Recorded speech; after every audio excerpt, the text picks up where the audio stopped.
and you will have to answer questions on what you hear. There will be time for you to read the instructions and questions, and you will have a chance to check your work. All the recordings will be played once only.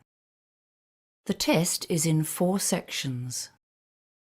At the end of the test, you will be given 10 minutes to transfer your answers to an answer sheet. Now turn to Section 1. Part 1. Hear a student called Joanna telling her friend about an arts festival, which is being held in the city where they are studying.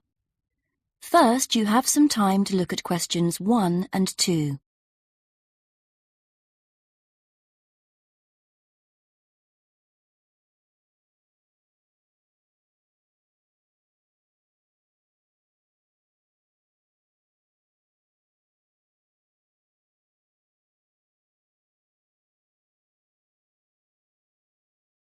Now we shall begin.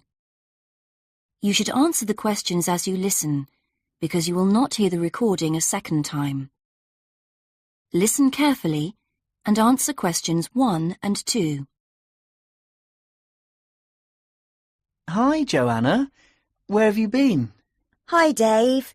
I had to go into college to return a DVD I'd borrowed from the library. Oh, right.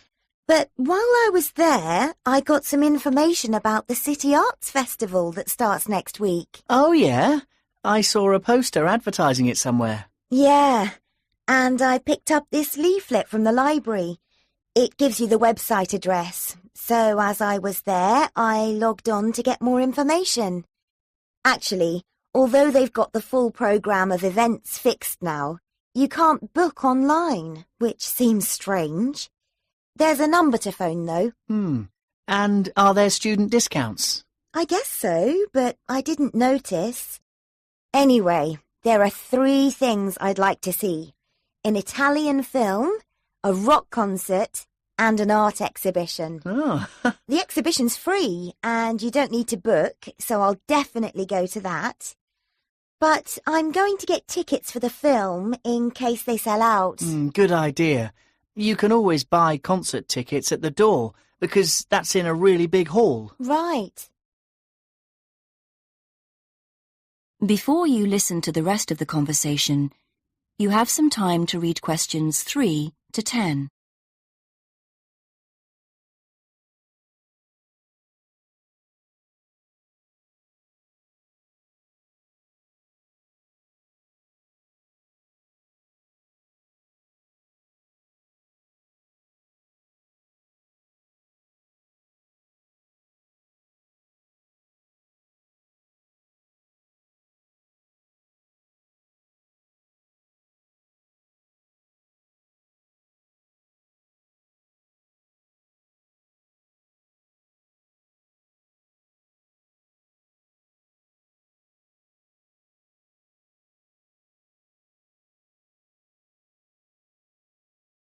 Now listen and answer questions 3 to 10. So, when does the festival actually start? Well, it's usually held the first week of October, but it's earlier this year for some reason. The opening night is September the 20th, and events go on till the end of the month. And have you got that phone number? Yeah, it's here. Look, it's 0967 990 776. OK, I'll write it down. 0967 990 776. Thanks. I thought the local council made a profit from the festival, but it says here that there's a commercial sponsor. It's a local bank. I didn't know that. Neither did I. What other events have they got on? As well as the art exhibitions and stuff that's open every day, there are special events each day. Like on Monday, there's a musical in the City Hall. That's only £3.65 for students. I think I'll give that a miss. I've got football training on Mondays, but I'm free on Wednesday. There's a jazz band on then, and that's only £2.50 for students. Sounds good. Is that in the City Hall too? We could go. Well, I'm busy actually, but it's at the Sports Centre if you're interested. Oh, right. Thursday's the cheapest event, only £1.25 for students, and it's on in the library. Can you guess what it is? Probably the college choir. Actually, no. They've not been asked, apparently. Oh. No, it's a poetry evening. Isn't there any modern dance on anywhere? On Friday. That's at the college. It's quite expensive, though. £15 for adults and £12.75 for students. Oh, yes, that is a lot. If I'm going to spend that much, I'd prefer to go out on Saturday. Yeah, me too. But on Saturday night there isn't live music or a party or anything. Just the fireworks in the city park. And that's only £1.50. Yeah, that'd be good. That is the end of part 1. You now have half a minute to check your answers.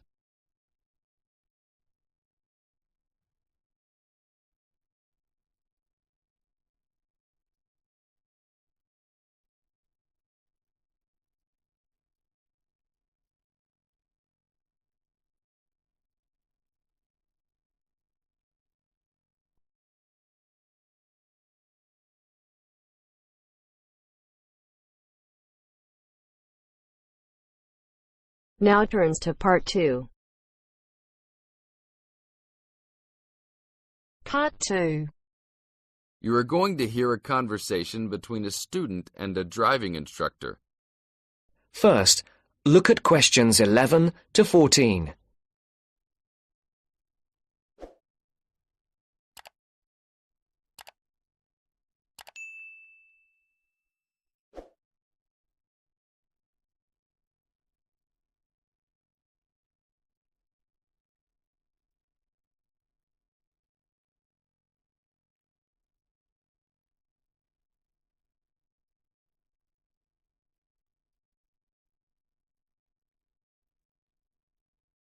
Listen carefully.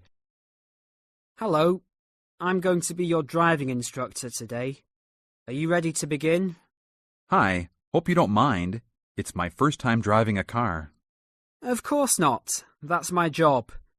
I teach people like you how to become a safe and responsible driver. So let's begin. Remember, the most important rule of driving: safety first. There are some steps to follow. First, you should put on your seatbelt. You should always remember to do that. In case of an accident or emergency, having a seatbelt on is of utmost importance. Okay, I have my seatbelt on. Now what should I do? Start the car. Good. Now make sure that the steering wheel is in the proper position and that your seat is not too far or not too close to the pedals. I'm all ready to go. Should I shift into first gear? Don't forget to put the parking brake down. You don't want to drive with that up. Oh yeah, I almost forgot. If I have the parking brake on, I won't be able to accelerate. Yes, that's right. Now put the car in reverse and slowly back out of the parking space. Good. Put the car in first gear. When should I shift? Is it better to shift slowly or quickly? You can shift whenever you feel is appropriate. This means shifting should occur smoothly. Do not shift too slowly or you will stall. Shifting too fast will waste gas. Shifting is simple. Just remember to shift smoothly. To shift, you will have to push the clutch and then push the gas pedal. Before the broadcast continues, look at questions 15 to 20.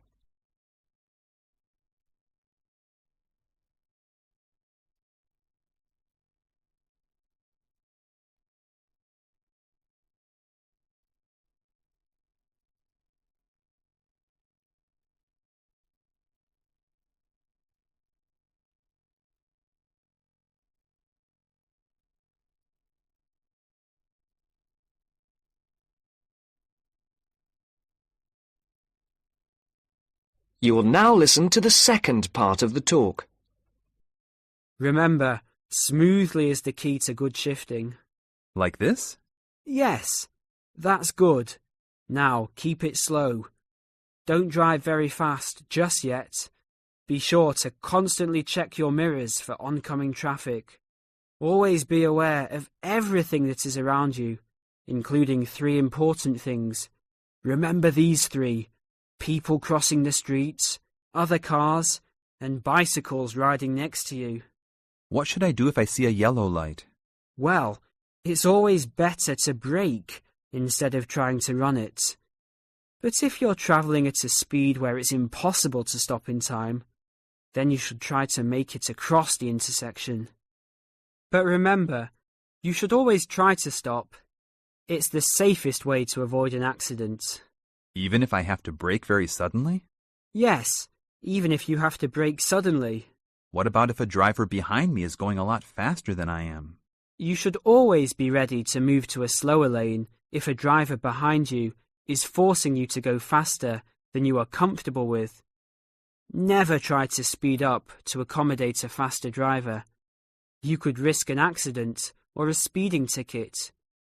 It's better to let him go. That sounds like good advice. Be careful. There is a sharp turn up ahead. Remember to brake before turns. Otherwise, you might flip over if your speed is too high going into a turn. Got it.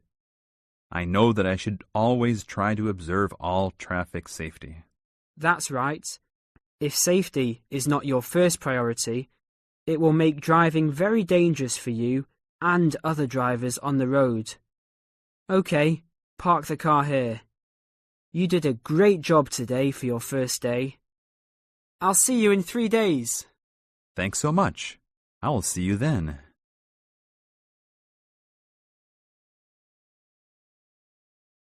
That is the end of part 2.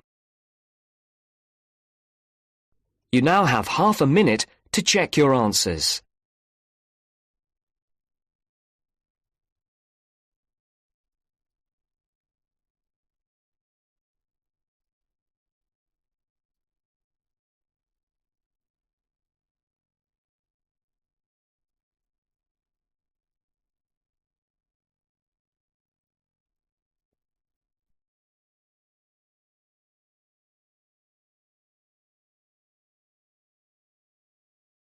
Now turns to part 3.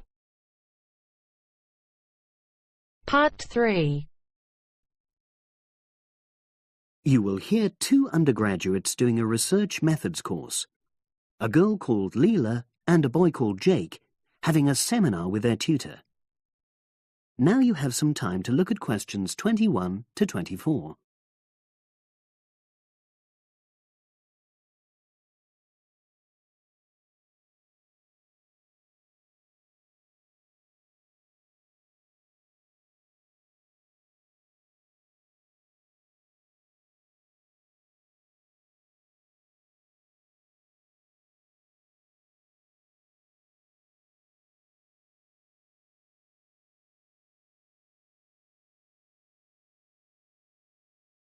Now listen and answer questions 21 to 24.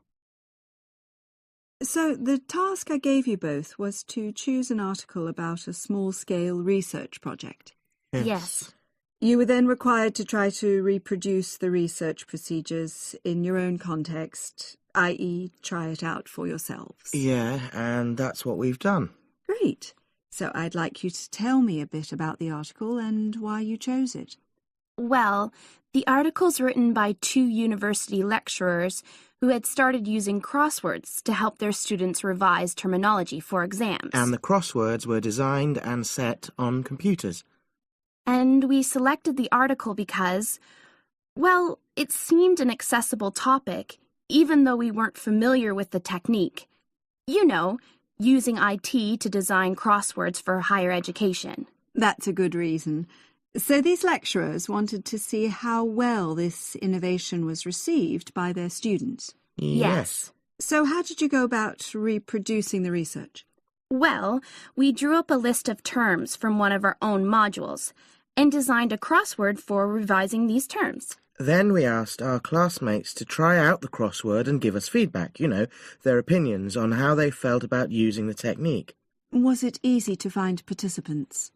It wasn't easy at first, but then we convinced them that by taking part in the research, they were actually benefiting themselves by preparing for an exam which is coming up later this term. And it worked. Good. So how did you find out what the students thought about doing the crosswords? A questionnaire. The original article used a 2-page long questionnaire.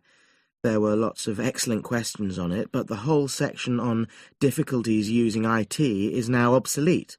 Old-fashioned, even though it had only been written a couple of years ago.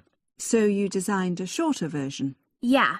Then we sent it to the 40 students by email and got 28 replies. I was taken aback by the fact that everybody we talked to thought this was a good return. I mean, the responses were well written. People had taken a lot of care, but I was really disappointed with the low numbers. Yes, an important lesson to learn for an apprentice researcher. Yeah. Now you have some time to look at questions 25 to 30.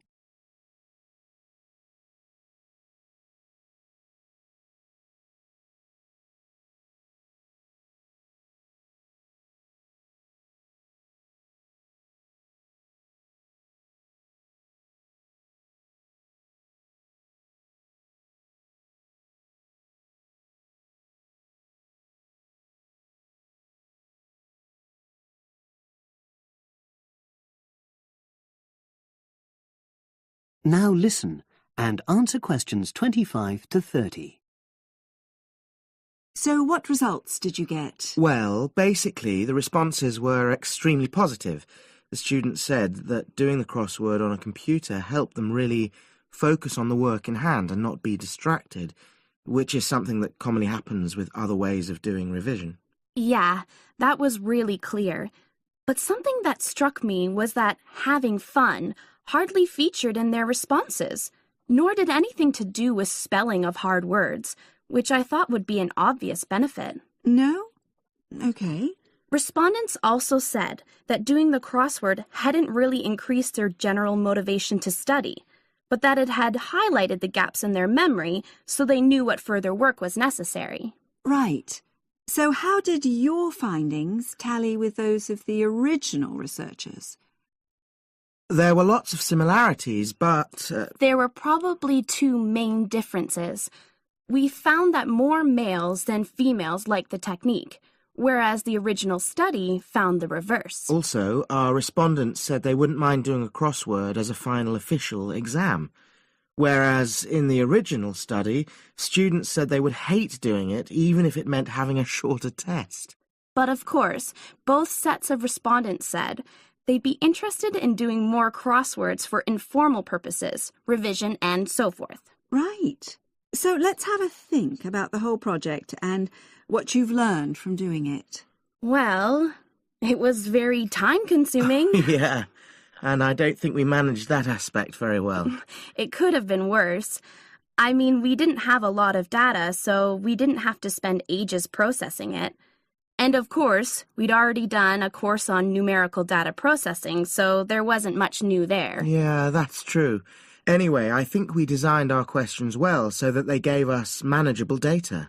Yeah, it really helped having the original study to guide us, as it were. And that helped us to see what a good research instrument is. What a good questionnaire should be like. Absolutely. We got a lot from that. But when we were writing up the project, I'm not sure whether we'll know how to acknowledge the work of the original study. Our referencing. No, that's something we'll both have to work on in the future. Actually, that part's been great. Finding ways to share and support another person. That's the real plus from the project, learning ways to do that. Well, it's obviously been very successful.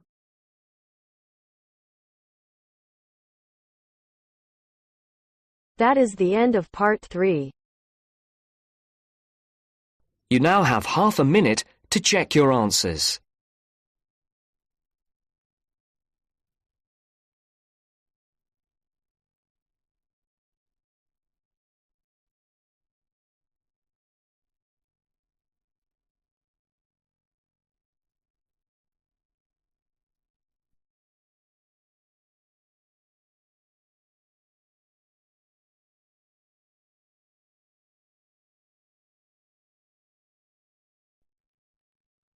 Now turns to Part 4.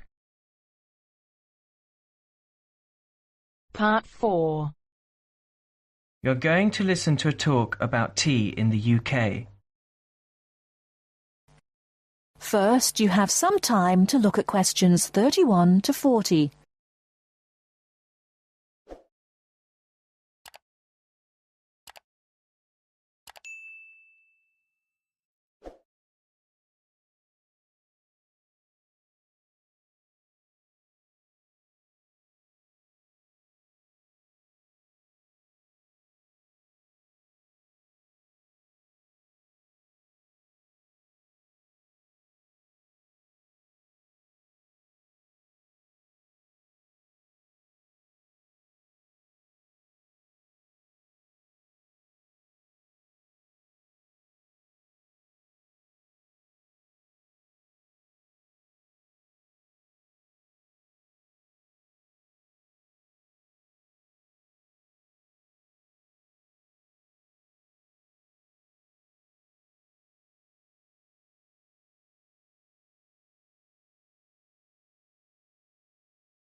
Now listen carefully and answer questions 31 to 40. During the 1930s, there was a popular song which had the title, "Everything Stops for Tea," and to millions of British people, a restful cuppa is still an ideal way to relax for a few minutes from the rigours of the day. The English custom of drinking tea has its roots in the 17th and 18th centuries. When first imported to Britain, the exotic cha, or cha, as the Chinese tea was variously called, was considered a man's drink to be enjoyed with colleagues at London coffee shops. These were popular meeting places for many walks of life: politicians, lawyers, poets, actors, and writers.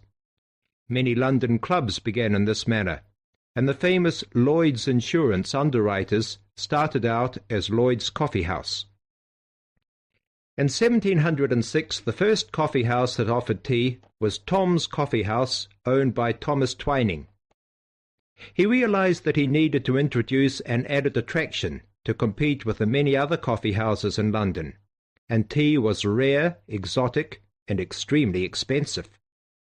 With these credentials, tea became an exclusive drink and enabled Twining to open a tea shop under the sign of the Golden Lion in the Strand. By the 18th century, the ladies of the more affluent classes were going China mad, using tea as an excuse for displaying their extravagant purchases of Chinese porcelain and Dresden tea sets.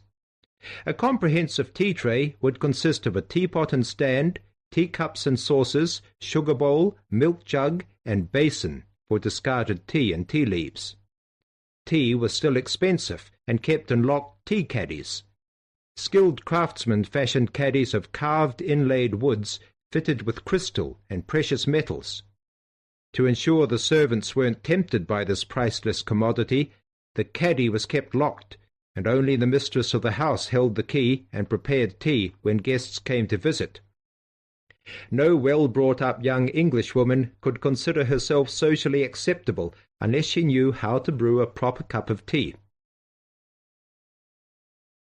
As the 18th century progressed, changes in commerce and working hours resulted in the main meal of the day being taken much later in the evening.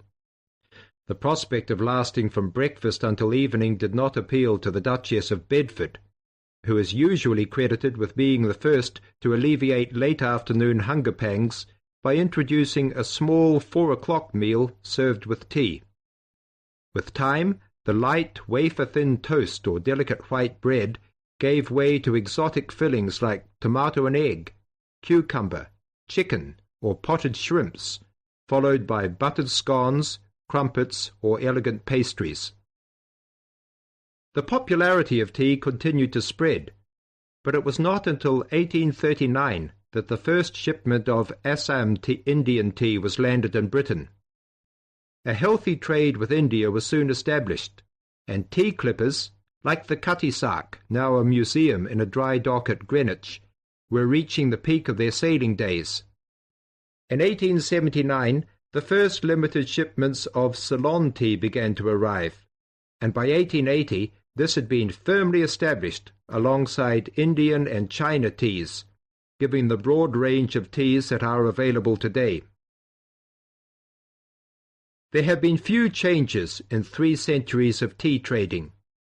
London is still the centre, and indeed Twinings still has a shop on the site of the original Tom's Coffee House at 216 The Strand. The name Twining has been linked with tea for over 280 years. Indeed, it was Richard Twining, in his capacity as chairman of the dealers of tea, who in 1784 persuaded Prime Minister William Pitt to reduce the high tax on tea, making the beverage more accessible to the general public. That is the end of part 4. You now have half a minute to check your answers.